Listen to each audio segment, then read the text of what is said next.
Hari ni kita nak tanya orang ramai tentang patut tak ibu bapa masuk campur dengan pilihan pasangan anak-anak diorang. Sebab sesetengah parents ni merasakan pilihan mereka adalah yang terbaik, termasuk pemilihan pasangan diorang. Tapi anak-anak pula merasakan diorang ada hak diorang. Ini kan kehidupan diorang. So macam mana tu? Kita nak tanya orang sekeliling dekat sini, apa pendapat diorang? Jom. Ain. Saya Zikri. Nama saya Suhada. Hari ni Nama saya Mira. Boleh panggil Y saja. Zaman sekarang ni saya rasa kena masuk campur. Tak banyak tapi sedikit saja. Dari segi latar belakang, patut education. Patut masuk campur sebabnya contohlah macam saya bagi contohlah saya kan dalam situasi macam tu, saya rasa diorang patut masuk campur sebabnya yang kahwin saya and then diorang mesti risau dengan anak-anak diorang kan. Betul. Sebab dan saya pula seorang anak perempuan sulung dan the only anak perempuan. Dalam ni lagi keluarga susah saya. lah nak dilegonya. Betul. So saya rasa kalau masuk campur tu ada, tapi kalau macam like fully, kalau macam sebelum kahwin tu saya faham lah kenapa diorang masuk campur. Kalau macam selepas kahwin diorang nak still masuk campur tu, saya rasa macam tak nice lah. Sebabnya kan dah kahwin kan. Betul, kena ada limit lah orang kata. Betul. Okey, ini pendapat saya lah sebagai anak. Tak, sebabnya yang nak pilih tu saya. Sebab dan nak lalui yang bersama tu pun saya. Betul. Kalau saya memang tak sokong lah kalau parents nak ni, ataupun kalau betul-betul memerlukan nasihat sahaja saya akan perlukan diorang. Kalau pada berdasarkan pengalaman saya lah, ibu bapa saya akan masuk campur juga dalam pemilihan pasangan hidup saya. Sebabnya ialah orang tua nak melepaskan anak dara, dia akan orang kata ada timbang tara. Ya, betul.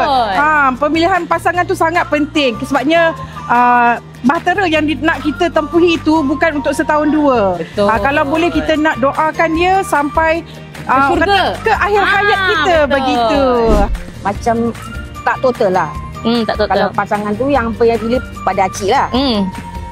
Terpulang pada diorang lah. Terpulang pada diorang.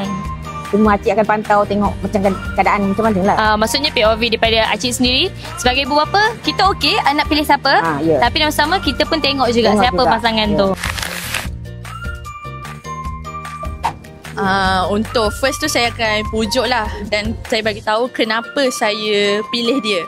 Itu untuk pertama. Tapi kalau itu pun tak gerak juga, means tak jalan dengan benda tu, saya akan macam cuba tanya diri saya, adakah patut saya stay dengan orang tu ataupun kenapa parents saya tak setuju dengan dia. Macam tu.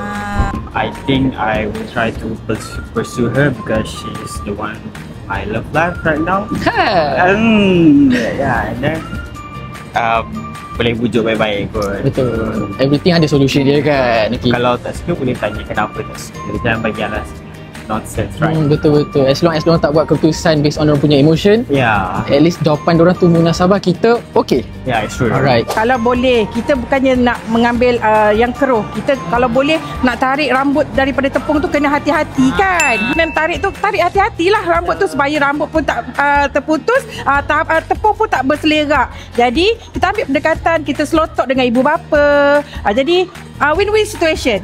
Begitu. Saya tak akan mengundur diri lah. Maybe akan ambil masa slowly cerita pasal latar belakang dia dulu. Maybe take time slowly untuk improve diorang punya kepercayaan terhadap pasangan kita lah. Macam tu. Benda dah sayang kan. Takkan nak lepas macam tu je. Betul. Okay guys, sampai di sini je kita punya video untuk topik perlu ke ibu bapa masuk campur dalam pilihan pasangan anak mereka. Tapi for you Garib, you rasa perlu ke? Kalau I kan, bagi I tak sependapat sangat dengan ni. Tapi kalau diorang bagi opinion atau pendapat diorang, I akan respect lah. But apa pun, kalau nak kahwin, I akan minta restu diorang. Tu wajib. Itu wajib. You pula? Untuk I pula, bagi I kena. Kalau pasangan I, kalau dia handsome macam mana pun, kaya macam mana pun, if my mom say no, I will say no. I'm so sorry, okay? Ni baru nama anak mak.